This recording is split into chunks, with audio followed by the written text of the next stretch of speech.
Hey guys, welcome to the Judicial Wings, the knowledge of judiciary, executive and legislation. I am Advocate Pallavi Gamante with you again. तर आज मी तुमच्यासाठी APPचा syllabus, APPची exam that means assistant public prosecutor exam जी आहे आपल्याकडे ती लवकरात लवकर त्याची तारीख येईल असं सगळ्यांना माहिती आहे. सो आजचा व्हिडिओ जो आहे आपला तो असिस्टंट पब्लिक प्रोसिक्युटर सहाय्यक सरकारी अभियोक्ता या एक्झामिनेशनबद्दल मी इथे तुम्हाला माहिती घेऊन आलेली आहे. आज आपण डिस्कस करूया सब्जेक्टबद्दल, एक्झाम पॅटर्नबद्दल आणि एक्झाम एक्सपेक्टेड कधी आहे त्याबद्दल. सो सगळ्यात आधी एक्झाम एक्सपेक्टेड. MPSC आता कुठलेही नोटिफिकेशन काढणार नाही बिकॉज तुमचे फॉर्म्स जे आहेत ते ऑलरेडी फिलअप करून झालेले आहेत. फक्त राहिला आहे इश्यू तुमच्या सेंटरचा आणि हॉल तिकीटचा. तर त्यासाठी दोन मुद्दे आहेत. ते म्हणजे एक तर डायरेक्टली हॉल तिकीटही येऊ शकतं, 10-15 दिवस आधी होऊ शकतं की तुम्हाला ते साईट ओपन करून देतील की जेही तुमचं ज्युरिस्डिक्शनप्रमाणे तुम्ही जे काही सेंटर आहे ते चूज करा, किंवा मग डायरेक्टली तुमच्या ज्युरिस्डिक्शनप्रमाणे तेही सेंटर तुम्हाला ग्रांट करू शकतात. मला असं वाटतं की कमीत कमी 1.5 महिन्यामध्ये ही एक्झाम 1.5 ते 2 महिन्याच्या कालावधीमध्ये एक्झाम येऊ शकते. तर त्यासाठी आपण चांगले प्रिपरेशन करायला हरकत नाही. भरपूर ठिकाणी चर्चा आहेत, भरपूर जण म्हणतात की एक्झाम याच महिन्यात आहे, नेक्स्ट आहे, ऑगस्ट आहे. पण आपण असं प्रिझ्यूम काहीही करू शकणार नाही जोपर्यंत MPSC ही एक्झॅक्टली आपल्याला डेट देणार नाही. ठीक आहे, पण एवढं समजून घ्या की आपल्याकडे फार कमी वेळ आहे प्रिपरेशनसाठी आणि प्रिपरेशन हे चांगली जोरात प्रिपरेशन सुरू करायला हरकत नाही. सो सहाय्यक सरकारी अभियोक्ता याचा एक्झाम पॅटर्न काय आहे, सब्जेक्ट काय, आता मी माझ्यासमोर तुमचं नोटिफिकेशन काढलेलं आहे. तुम्हाला पेपर 1 100 गुणांचा आहे, त्यानंतर पेपर 2 तोही 100 गुणांचा आहे. दोन्ही पेपरला तुम्हाला 3-3 तास वेळ आहे. प्रिलिम्स होणार नाही आहे तुमची, already declared by the MPSC. Mains examination होणार आहे. रिटर्न त्यामध्येही तुम्हाला मराठीचं ऑप्शन नाही आहे, इंग्लिशमधूनच पेपर सोडवावा लागणार आहे. कुठल्याही प्रकारे मराठीतनं तुम्हाला प्रश्नही येणार नाही. आता पुढे यापुढे आत्तापर्यंत तर तसं झालं नाही, पण यापुढे कदाचित मे बी MPSC मराठीला तुम्हाला देईल चान्सेस, हरकत नाही, दिला तर चांगलंच आहे. बट आतापर्यंतचे जे पेपर्स आहेत आणि जो काही पॅटर्न आहे तो इंग्लिशमधनंच आहे. सो आपल्याकडे आता जे काही आहे ते इंग्रजी यांनी भाषेमध्ये सांगितलं आहे आणि जो काही सिलेबस दिला आहे त्यामध्येही त्यांनी सांगितलं की इंग्लिशमध्येच पेपर तुमचे होणार आहे. मराठीचं कुठल्याही प्रकारे इथे मराठीचा कुठल्याही प्रकारे त्यांनी इथे उल्लेख केलेला नाही आहे. सो आणि मग यानंतर डायरेक्टली तुमचा इंटरव्ह्यू ते 50 गुणांचा इंटरव्ह्यू राहणार आहे.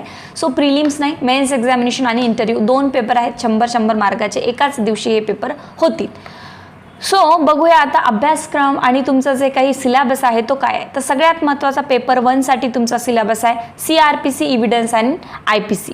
ओके, सो सगळ्यात महत्त्वाचा तुमचा पेपर 1चा जो सिलेबस आहे त्याच्यामध्ये CRPC इव्हिडन्स आणि अपील अँड रिव्हिजन. ओके, एवढा त्यांनी सिलेबस दिलेला आहे.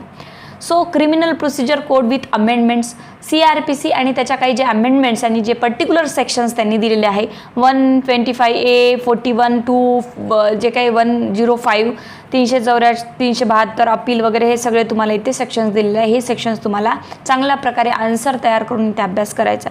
त्यानंतर evidence act with the amendment, appeal, revision, proposal हे तुम्हाला दोन्ही दिले. सिलेबसमध्ये त्यांनी प्रपोजल म्हटलं आहे, अपील तुम्हाला फाईल करायची नाही. मी अपीलवरही एक व्हिडिओ तुम्हाला व्यवस्थित प्रकारे अपलोड करणार आहे, पण आता मी इथे जास्त डिस्कशन करणार नाही. आणि द सेकंड पेपर आहे तुमचा, त्याच्यामध्ये इंडियन पिनल कोड, ठीक आहे, आणि ऑल मायनर ॲक्ट्स आहेत तुमचे सेकंड पेपरमध्ये. अँड ऑल मायनर ॲक्ट्स आणि पुन्हा तुम्हाला सेकंड याच्यामध्ये essay writing on the criminal laws इतकेही दिलेले आहे. ओके, सो फर्स्ट पेपरमध्ये फक्त तुम्हाला criminal procedure code, Indian evidence act आणि अपील रिव्हिजन अभ्यास करायचा आहे. Appeal, revision, proposal, appeal to the session code नाही.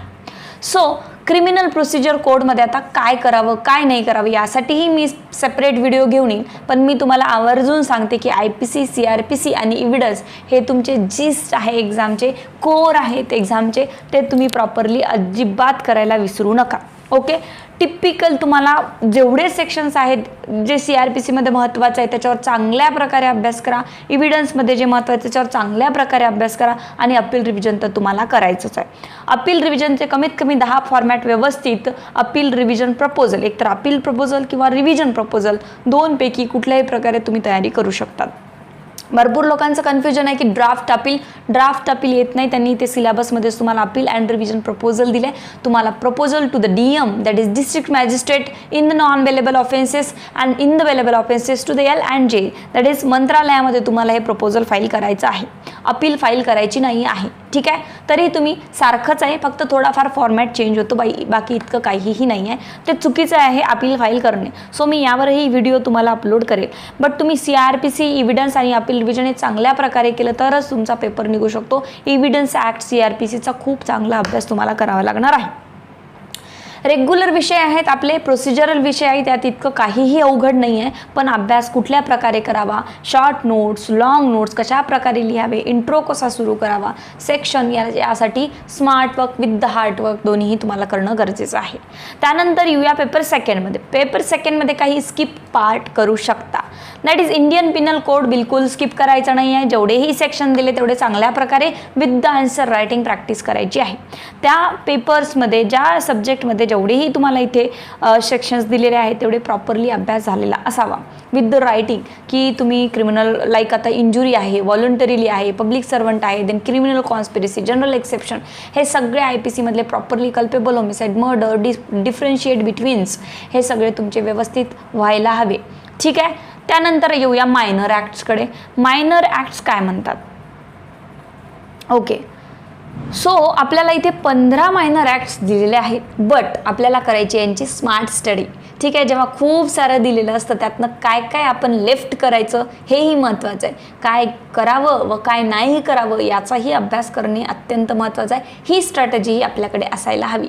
So the Maharashtra prohibition act कमीत कमी 1 ते 2 क्वेश्चन येणार, आणि येणार म्हणजे येणारच. महाराष्ट्र प्रोहिबिशन ॲक्ट जेवढा मोठा आहे त्यातनं शॉर्ट करून काही नेहमी विचारणारे किंवा रेग्युलरली जे यूज होणारे सेक्शन आहे, सेक्शन 17, सेक्शन 10, सेक्शन 117, सेक्शन 110, 112, ठीक आहे की नाही, रीड विथ द 85. ठीक आहे, सो अशा प्रकारे जे हे सेक्शन्स आहेत ते आपल्याला करायला बिलकुल हरकत नाही. त्यातल्या काही पनिशमेंट, काय प्रोहिबिटेड आहे महाराष्ट्र प्रोहिबिशन ॲक्टमध्ये, ठीक आहे, काय काय प्रोहिबिटेड ड्रग्स, ड्रिंक्स किंवा जे काही हॉटेलचे काही सेक्शन्स दिलेले हे आपल्याला प्रॉपरली करायचेच आहेत. आणि त्यामध्ये कमीत कमी 10 क्वेश्चन महाराष्ट्र प्रोहिबिशन ॲक्टमधून आपल्याला लिहून व्यवस्थितपणे त्याचा अभ्यास करायला हरकत नाही. महाराष्ट्र प्रोहिबिशनमधून तुम्हाला इम्पॉर्टंट ॲक्ट आहे, प्रश्न येणार म्हणजे येणार. कमीत कमी 10 प्रश्न तुमच्याकडे लिहून तयार असायला हवेत. त्यानंतर Maharashtra prevention of gambling act, 1 question expected आहे. त्यामध्ये कमीत कमी 5 ते 6 क्वेश्चन जरी तुम्ही केलात तरी त्यातनं 1 उतरण्याची शक्यता आहे. त्यानंतर Indian forest act, 1 question expected आहे, बट कधी कधी येऊही शकतो, नाही येऊ शकतात. आणि फॉरेस्ट ॲक्ट खूप मोठा नाही आहे, फॉरेस्ट ॲक्ट छोटा आहे, त्यामुळे तुम्ही लवकर 2 दिवसात त्याचं रिव्हिजन करून इम्पॉर्टंट काय हे बाजूला काढलं तर 4-5 क्वेश्चनमधून 1 क्वेश्चन येण्याची शक्यता असते. तोच ॲनालाइज करता आला पाहिजे तुम्हाला, आणि त्या 4-5 क्वेश्चनमधून एकच यावा, म्हणजे मी केलं त्यातनंच यावा, या प्रकारची स्मार्ट स्ट्रॅटेजी वापरून मायनर ॲक्टचा अभ्यास आपल्याला करायचा आहे. Then next minor act is the immoral traffic prevention act, 1 question expected आहे, छोटा क्वेश्चन एक्सपेक्टेड असतो. 3, 4, 5 क्वेश्चनमधून कुठला महत्त्वाचा आहे, अशाच प्रकारे सगळ्या याच्यातनं 4-4, 5-5 क्वेश्चन वेगळे काढायचे आहे, तयार करून ठेवायचे. देन त्याच 4-5 क्वेश्चनमधनं एक येईल, या प्रकारे स्मार्ट स्ट्रॅटेजी ठेवायची. Indian arms act, sorry the prevention of cruelty of animal act, may be स्किपही करू शकता. ॲक्ट तितका इम्पॉर्टंट नाही आहे, किंवा खूप छोटा ॲक्ट आहे, त्याच्यामध्येही 2-3 क्वेश्चन बाजूला काढून त्याचं आन्सर तयार ठेवलं तर पेनाल्टीज आहे. आणि क्रुएल्टी ऑफ ॲनिमल काय आहे या 2-3 विषयावर तुम्हाला तिथे प्रश्न येऊ शकतो. सो नो प्रॉब्लेम, तुम्ही इथे 2-3 क्वेश्चन्स वेगळे काढून पेनाल्टीज वगैरे बाकी दुसरं काही येण्यासारखं नाही आहे इथे. सो तेवढ्या प्रकारे इथे तुम्ही अभ्यास करू शकता. ओके, पण इतका खूप महत्त्वाचा नाही आहे की त्यातनं येईलच आणि आपण स्किप पण करू शकतो, कारण प्रत्येक मायनर ॲक्ट्सवर इथे आपल्याला काही कंपल्सरी प्रश्न लिहायचा नाही आहे. ठीक आहे, so then after that arms ॲक्टवर प्रश्न येणार, आर्म्स ॲक्टवर प्रश्न येणार, आणि आर्म्स ॲक्ट तुम्हाला प्रॉपरली करायचं आहे. आर्म्स ॲक्टमध्ये काय प्रोहिबिशन आहेत, काय नाही आहेत, हे सगळ्या गोष्टीचे 5 ते 10 क्वेश्चन्स तुम्ही प्रॉपरली काढून ठेवायचे जे महत्त्वाचे आहेत ते, आणि त्यातनंच क्वेश्चन आला पाहिजे अशा प्रकारे अभ्यास करायचा. The food safety and standard act इतका महत्त्वाचा नाही आहे, स्किप केला तरी चालेल. ठीक आहे, देन आफ्टर दॅट पण प्रश्न तर येऊ शकतो एक, कारण सिलेबसमध्ये आहे तर we will not deny it. Okay, so but skip करू शकता. Prevention of damages to the public property खूप छोटा ॲक्ट आहे. माहीतच होतं वाचल्यानंतर की कशातून प्रश्न येऊ शकतात. 1 ते 2 प्रश्न बाजूला काढले तरी स्किप ही करू शकतात, नॉट ॲट ऑल, बट 1-2 प्रश्न केले तर काही हरकत नाही. ठीक, नार्कोटिक्स ठीक आहे, NDPS. सो नार्कोटिकमधनंही 1 प्रश्न एक्सपेक्टेड आहे. त्यामध्ये ड्रग्स काय आहे, ड्रग्ज इन्स्पेक्टर काय प्रोहिबिशन आहे, लायसन्स प्रोहिबिशन्स आहेत, यावर प्रश्न येऊ शकतात. तर ते तुम्ही वेगळे काढून ठेवायला हरकत नाही. काही क्वेश्चन ज्युव्हेनाइल जस्टिसवर प्रश्न येणार. ज्युव्हेनाइल जस्टिसमध्ये कमीत कमी 10 क्वेश्चन बाजूला काढून ठेवावे लागतील. जे इज इम्पॉर्टंट अँड जे मधून प्रश्न येणार. त्या 10 प्रश्नापैकी आता आपण एवढ्या मोठ्या पुस्तकातनं 10 प्रश्न कसे बाजूला काढायचे आणि त्यातनं कसं आन्सर तयार करायचं हे तुमच्यावर डिपेंड आहे. देन PCPNDT पण आहे तुमच्याकडे. So preconception and prenatal diagnostic. So what is the diagnostic techniques, what is the prohibitions, okay, prenatal काय, हे 4-5 छोट्या डेफिनेशन आहे. याच्यावरच प्रश्न येणार तुम्हाला, बाकी काही येणार नाही. द इसेन्शियल कमोडिटीज शेड्यूल आहे. इसेन्शियल कमोडिटीजमध्ये कुठल्या इसेन्शियल कमोडिटीज आहे आणि पेनाल्टीज काय, याच्या व्यतिरिक्त काहीही यातनं येत नाही. 2 क्वेश्चन आहेत, 2ला सॉर्ट आउट करून नोट्स बनवून ठेवा, तेच उतरवायचं आहे तिथे जाऊन. Information technology, IT act, like cyber securities काय आहे, हे 4-5 डेफिनेशन आणि एक पेनाल्टीज त्याच्यामध्ये दिलेले आहेत. बाकी काही नाही आहे दुसरं. लाईक कम्प्युटर काय, कम्प्युटर रिसोर्सेस, कम्प्युटर सिस्टीम्स काय आहेत. हे छोटे क्वेश्चन्स तुम्ही करून ठेवू शकता. वाईल्ड लाईफ प्रोटेक्शन खूप महत्त्वाचं नाही, 1 क्वेश्चन एक्सपेक्टेड आहे आणि एकापेक्षा म्हणजे तिथे आपण प्रिझ्यूम करू शकतो की कुठले क्वेश्चन्स आपल्याकडे येऊ शकतात and then we will answer, better answer तुम्ही करू शकता. इथे महाराष्ट्र पोलीस ॲक्ट आहे, प्रश्न येणार महाराष्ट्र पोलीस ॲक्टमधून. चांगल्या प्रकारे अभ्यास करा. जसं मी जे सांगितलं, महाराष्ट्र प्रोहिबिशन सांगितलं, यापैकीच महाराष्ट्र पोलीस ॲक्टही आहे, त्यावरही प्रश्न येणार. अँड कधी महाराष्ट्र प्रोहिबिशन ॲक्टमधून प्रश्न विचारतात तर तो CRPC ही रिलेट करतो. तर महाराष्ट्र पोलीसचा त्या संदर्भात, त्या क्वेश्चनच्या संदर्भात तुमचा अभ्यासच जरी नसेल तर तुम्ही कधी सोडून टाकू शकता. Like investigating power of the police officer, तर ते CRPCमध्ये पण आहे. ठीक आहे. सो अशा प्रकारे तुम्ही अभ्यास करायचा आहे. महत्त्वाचे ॲक्ट भरपूर जण सांगतात, सिलेबसमध्ये दिले तर सगळेच महत्त्वाचे आहे, बट मी सांगते की काय स्किप करायचं, काय नाही करायचं.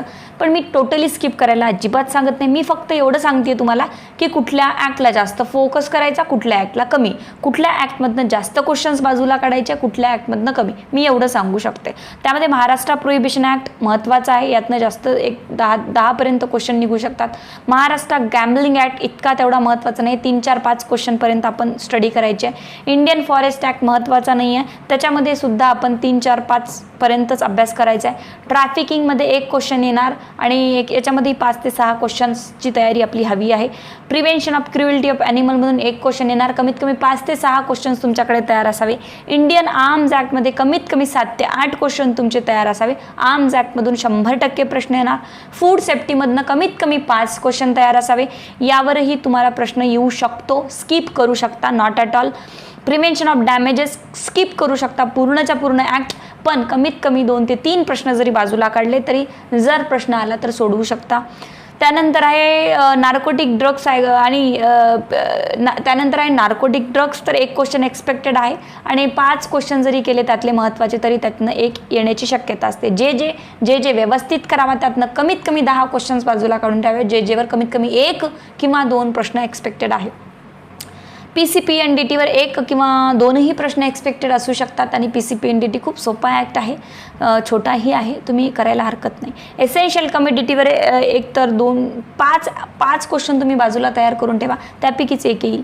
इन्फॉर्मेशन टेक्नॉलॉजीवरही 5 क्वेश्चन करा, त्यापैकीच 1 येऊ शकतो. वाईल्ड लाईफवरही 4 ते 5, त्यापैकी 1 येण्याची शक्यता आहे. महाराष्ट्र पोलीस ॲक्टवर कमीत कमी 10 क्वेश्चन्स, जसे की जे महाराष्ट्र प्रोहिबिशन, आर्म्स ॲक्ट असे महत्त्वाचे विषय सांगितले मी. त्यात महाराष्ट्र पोलीस ॲक्टवरही 10 क्वेश्चन तयार हवेत, तर तुम्ही चांगल्या प्रकारे तिथे सोडवू शकाल. ओके.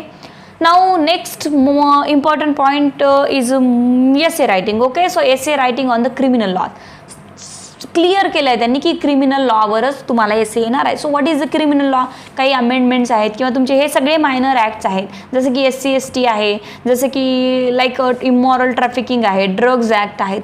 हे काही लॉज आहेत किंवा अजून काही गॅझेट्समध्ये काही लॉ निघत असतात, गाईडलाईन्स असतात सुप्रीम कोर्टाच्या, किंवा लिगल टॉपिक्स आहेत कुठलेही क्रिमिनल लॉ. ओके. कुठल्याही याच्यावर येणार नाही, क्रिमिनलवरच येणार आहे.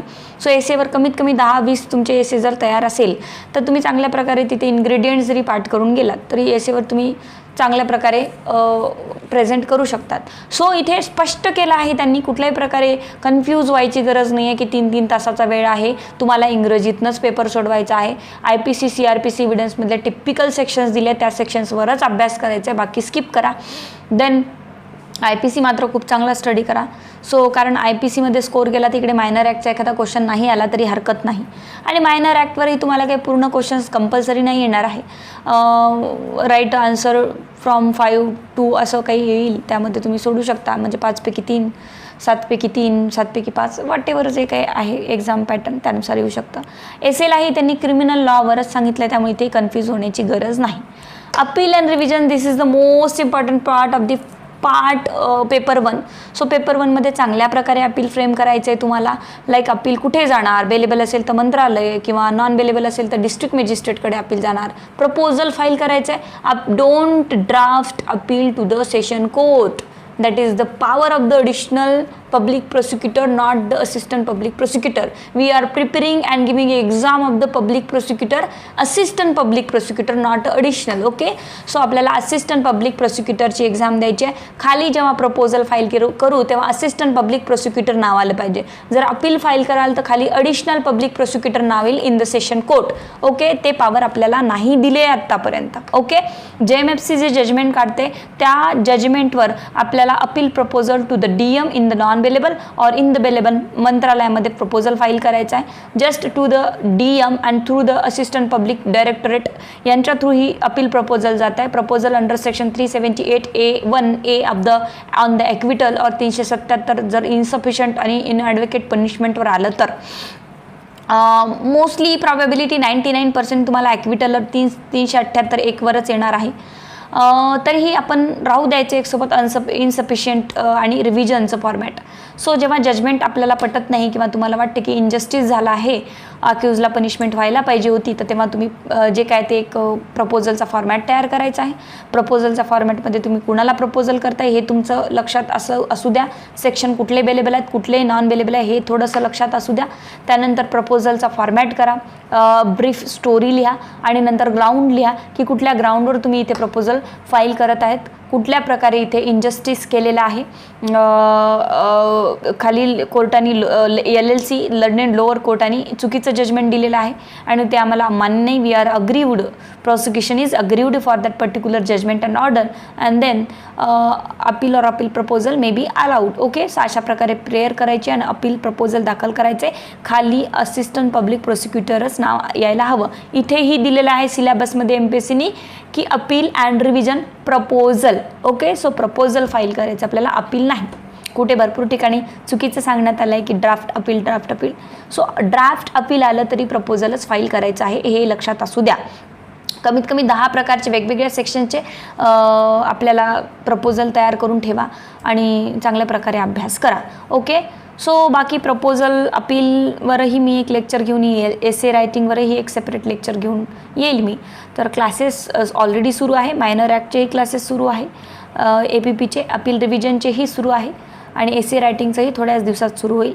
आणि जे काही पुस्तक पब्लिश होणार आहे अपील रिव्हिजनचं 1-2 ते 3 दिवसात, तर त्याचीही ॲडव्हर्टाईज मी इथे तुम्हाला यूट्यूबवर प्रोव्हाइड करेल. So thank you so much friends. बिलकुल घाबरून जायचं नाही आहे, टाईम मिनिमम आहे एवढं लक्षात ठेवून चालायचं आहे आणि अभ्यास स्मार्टली करा. हार्डवर्क तर कराच आणि स्मार्टलीही करा. All my friends and all my colleagues of the 5 year practitioners, best of luck for the assistant public prosecutor examination.